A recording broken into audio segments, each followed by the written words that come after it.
નવનીતભાઈ, આજરોજ જૂનાગઢ કલેક્ટર ઓફિસે અમે કોળી અને ઠાકોર સમાજ સાથે મળીને આવેદન દેવા માટે આવ્યા છે.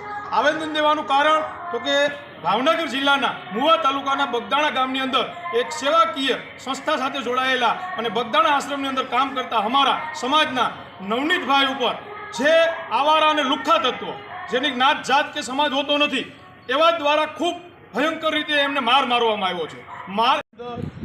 જૂનાગઢ જિલ્લાના સમસ્ત કોળી સમાજના આગેવાનો દ્વારા બગદાણાની અંદર નવનીતભાઈ માટે જે હિચકારો હુમલો અસામાજિક તત્વોએ કરેલો છે અને પોલીસ તંત્રએ જે પક્ષપાતી વલણ અખત્યાર કરી અને જે આરોપીના નામ આપ્યા છે એને લીધા નથી એફઆઈઆરની અંદર. એટલે આજરોજ અમે માનનીય મુખ્યમંત્રીશ્રીને કલેક્ટર દ્વારા એક આવેદનપત્ર આપી અને માંગણી કરીએ છીએ કે તાત્કાલિક જે ગુનેગારો સાચા છે એ ગુનેગારોને સજા મળે અને નવનીતભાઈને ન્યાય મળે.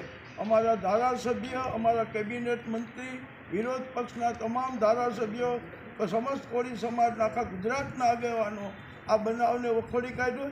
માનનીય મુખ્યમંત્રીને કાલે આવેદન આપીને માંગણી કરી છે અને મુખ્યમંત્રીશ્રીએ પણ સહાનુભૂતિ આ દખલ કરી છે અને સીટની રચના કરી છે. હવે પાણીનું પાણી અને દૂધની વાત કરે અને અમે પણ એ રાહ જોઈ કે ખરેખર નવનીતભાઈને એક ન્યાય મળે. જો ન્યાય નહીં મળે તો કોળી સમાજમાં એટલો બધો આક્રોશ છે કે આખા ગુજરાતમાં એવડું મોટું આંદોલન થવાનું કે કોઈને રોકવાની તેવડ પણ એમાં હશે.